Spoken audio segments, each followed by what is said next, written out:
Hi, welcome to another episode of Through the Valley. This is your host, Bahar Alexander, executive coach, author, and podcaster. I'm excited to take you through today's topic, which is centered around executive presence. And more specifically, how executive presence is blocked by unintegrated shadows. So we're going to be diving into shadow work for leadership in this topic. And this is a topic I am extremely passionate about because I have seen what unintegrated shadows can do to the way leaders show up in their environments. And leaders hold such a incredibly invaluable responsibility of nurturing the workforce. The leaders of the future. So I am passionate about this topic because I want leaders to learn more about how they show up, why they show up the way they do, and how they can master their leadership to elevate themselves in terms of executive presence. For anyone listening who's not familiar with the topic of executive presence, I'd like to give a little bit of a background about what executive presence exactly entails. Classically, when we look at executive presence, which is a highly sought quality in leadership nowadays, and organizations are very keen on hiring leaders who can actually demonstrate executive presence, is a quality that has three components. The largest component is gravitas, at 67% of the qualities of executive presence. About 28% is centered around impactful communication, and the last 5% is centered around appearance. Now, when you look at the work done on executive presence and how it is being coached currently, there was a lot of emphasis on building new skills. My approach, however, is entirely different because when you look at executive presence, which at its depth is about how energy is expressed long before words are spoken. We're looking at the ability of a leader to hold their energy like a lighthouse, helping the ships at sea navigate to their destination. We're talking about a center of gravity pulling people towards it without speaking a word. We're talking about energy transfer, and that is a language I speak. When we look at executive presence, we really are looking at how a leader navigates challenge and change, copes with challenging conversations, makes decisions, interacts with others, builds trust, negotiates, just to name a few.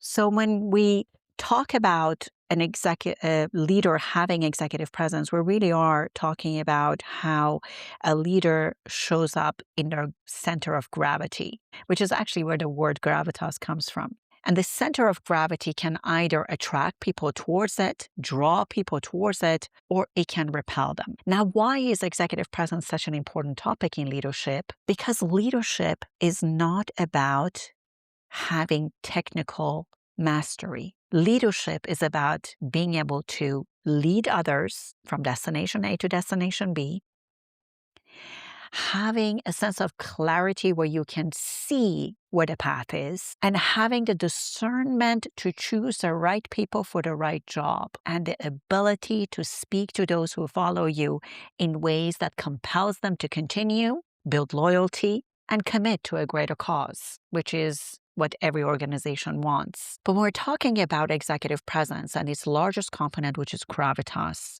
we're talking about three distinct qualities. Number one is awareness, which is a terminology used very loosely these days. Most people think awareness is a skill to develop, a skill to build, but it is actually an energy to develop.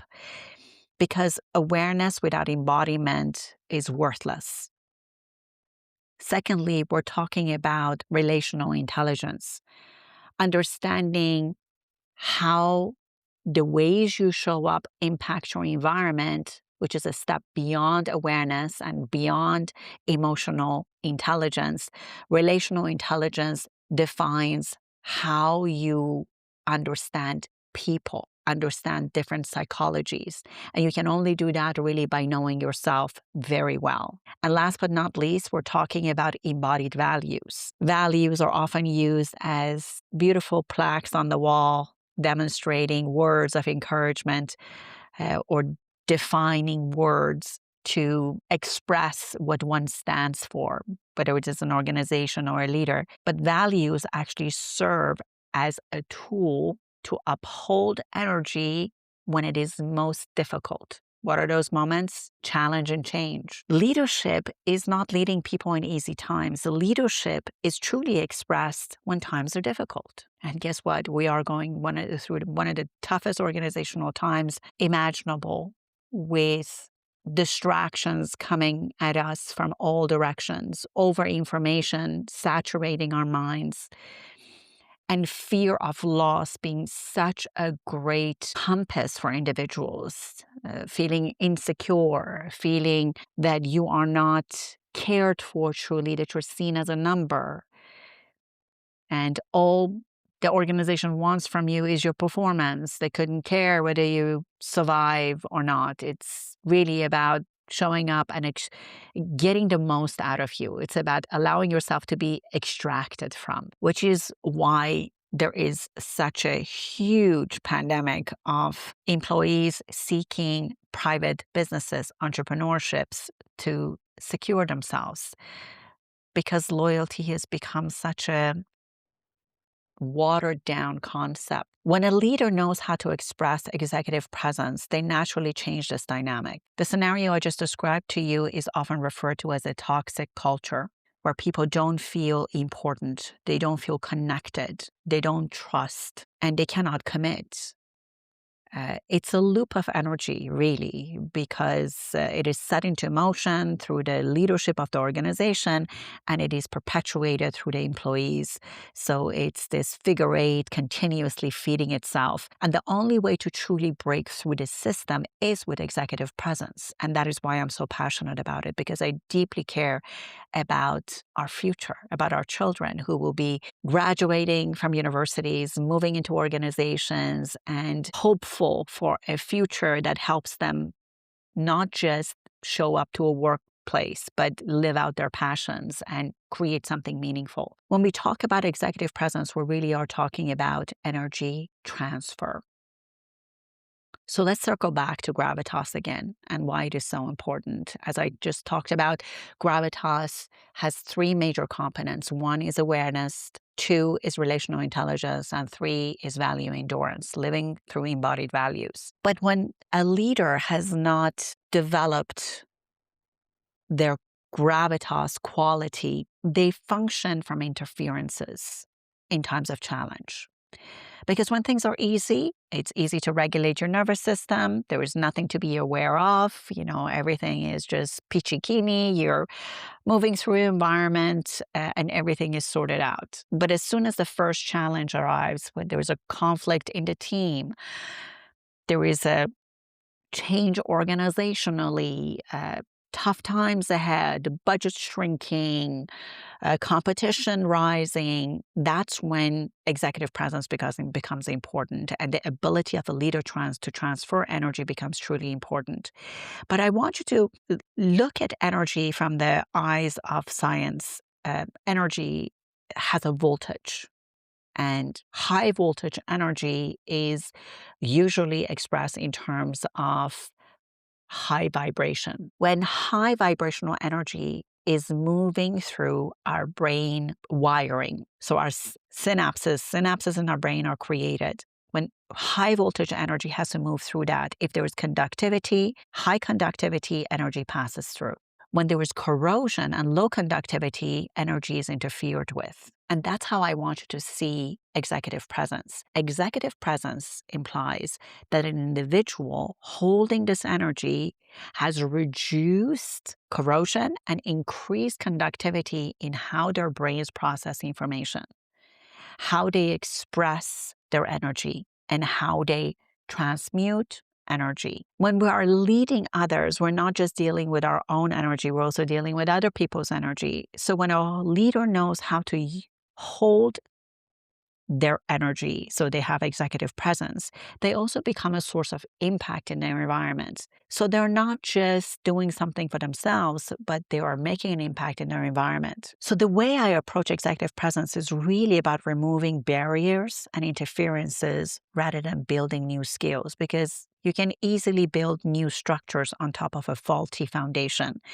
But when the foundation is weak, no matter how beautiful your structure is, it will topple with the first wind, with the first hurricane.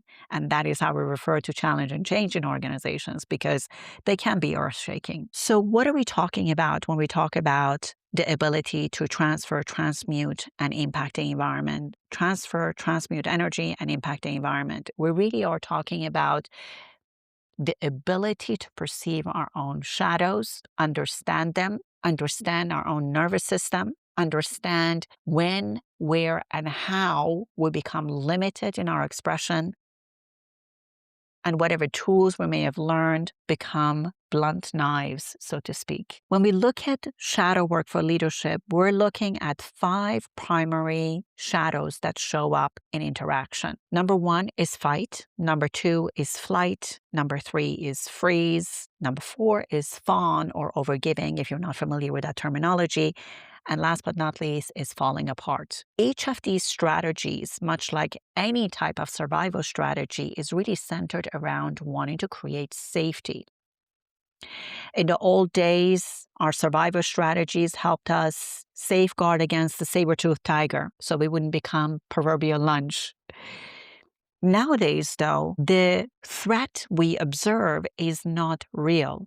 I always say it's not a real tiger, but it's a paper tiger, because our nervous systems are so wired to pick up on inconsistencies in our environment that we get triggered through the changes in our environment, through the fluctuations of energy within us, energy outside of us. And that is really at the core of challenge and change. Because as we said, leadership is not about showing up when things are easy, but about showing up when things are hard, when they're difficult, when they're challenging.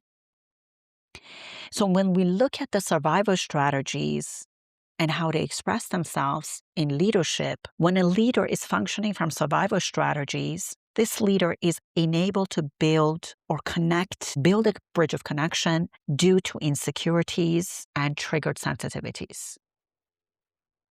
We're talking about the inability to establish authority due to overgiving and poor boundaries. We're talking about the inability to build trust due to our own energy volatility, not being able to balance our energy in times of challenge and change. Now, I'm sure you can imagine what the consequences of that would be, because we've seen it in our environments.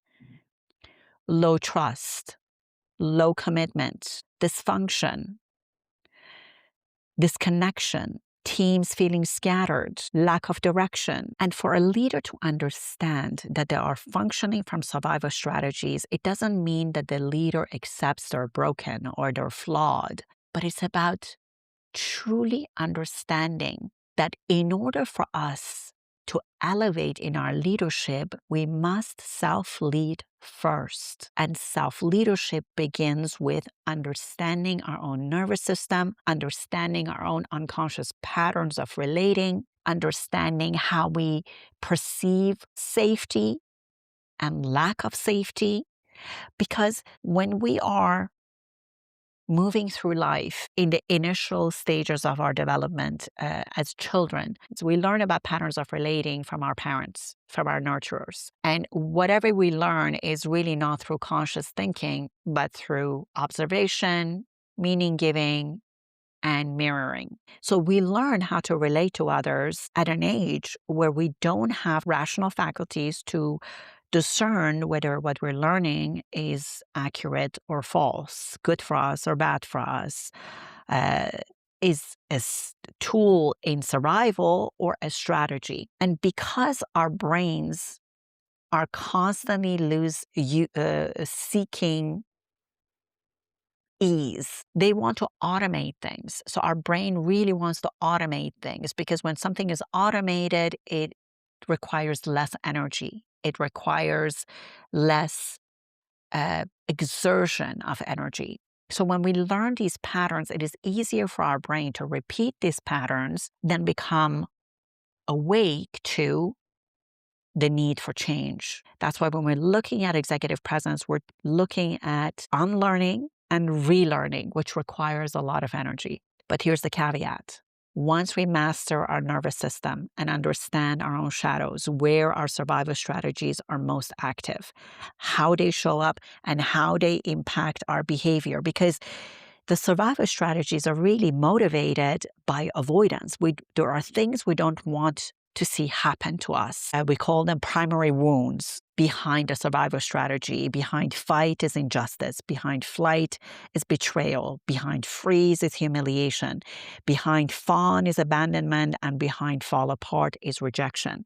So we are motivated to prevent these states from happening because when we were children, we felt these emotions. We actually created these emotional wounds. Something happened in our environment, in our interactions that made us feel humiliated. Now we avoid situations that trigger the same state. They're not the same situation, but they trigger the same state. Leaders are human beings too. They're not demigods.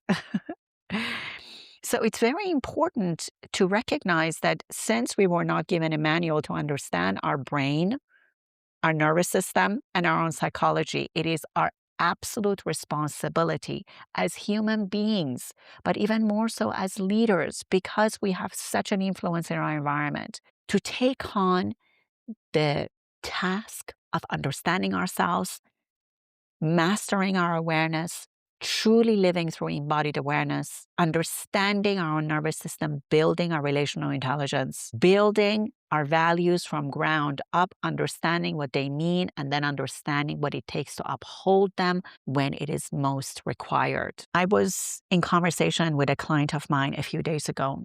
This is a senior female leader who has done a beautiful job building her career. She has nearly 2 decades on her belt. About a year and a half ago, she was poached by a new organization. And ever since she moved into this organization, she has been feeling a gradual diminishment of her energy, feeling burdened, burned out, resentment, feeling like she is not being appreciated, but not being able to express it. And we were having this conversation around a situation that was unfolding for her. She was being pulled into rooms where decision-making was way above her rank because she has discernment and the skills of strategy. So she was being pulled into these rooms that are way beyond her rank, beyond her responsibility, and beyond her title. And not just once or twice, this had become a pattern. So quickly the organization recognized, after she was poached, quickly the organization recognized that she had a lot more to give than the role that she was given. So she was being pulled into these very important high-level meetings and literally completely depleted by having to show up and do what it was asked of her, which was way beyond what she had signed up for.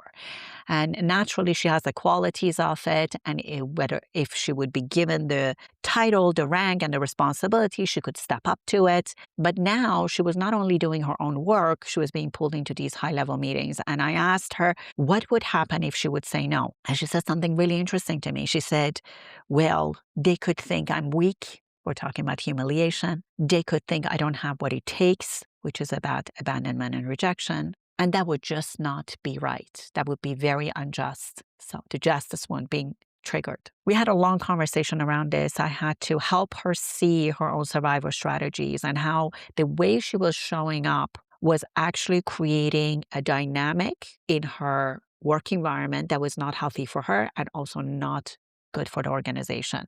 Because it's not always trickery and explicit intent that sets into motion this type of behavior by organizational leadership. Sometimes it's just ignorance and unawareness.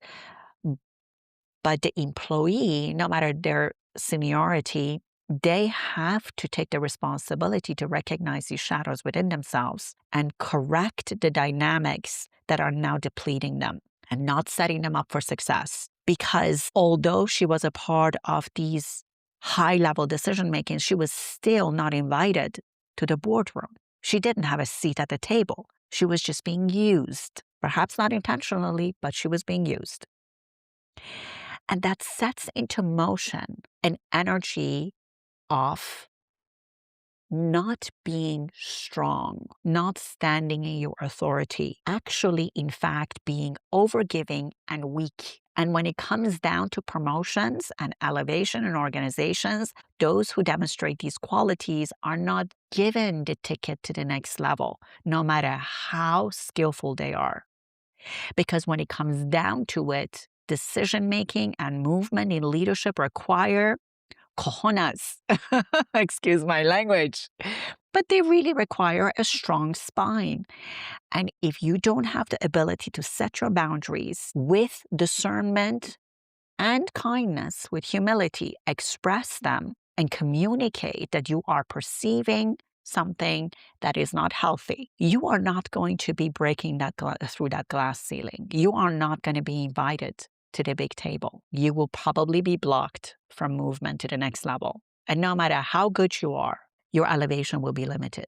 So if you are a leader who's struggling with these limitations, inability to set your boundaries, afraid of speaking up because you believe that what you're being given is privilege, although what you're being given is not privilege, not only it is not privilege, it is actually a trick, a psychological trick to extract from you, but not done in a conscious way, in an unconscious way, which will eventually become your own demise. You need to work on your executive presence and, more importantly, your gravitas and the competence of gravitas, which is awareness, relational intelligence, and value endurance. And more importantly, deep shadow work. This is not just for individuals. This is more so for leaders than anybody else. Whether you're leading a family as a parent or you're leading an organization in high levels of leadership, you need to do shadow work. Otherwise, you are fully unaware of the ways you're showing up. And they can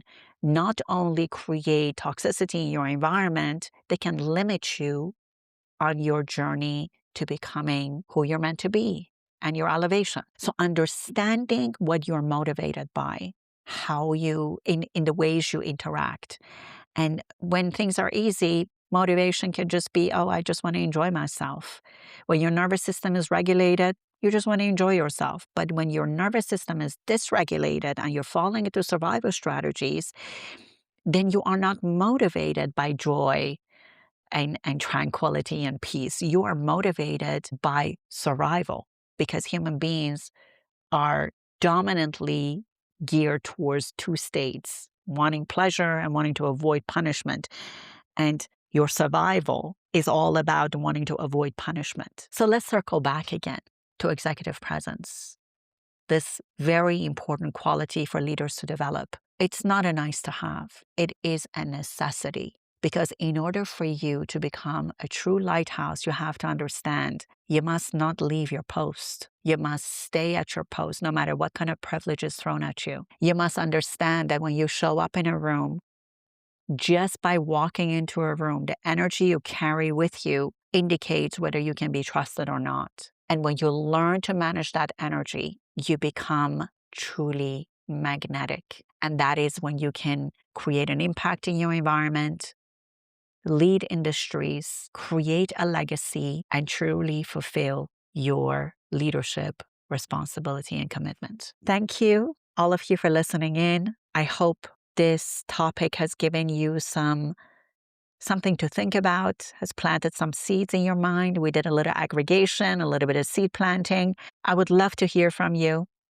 Write me a message. Let me know what you thought. Let me know if there are any areas of executive presence you'd like to dive deeper into. In the future episodes, I will go much more deep into shadow work as it relates to leadership and executive presence.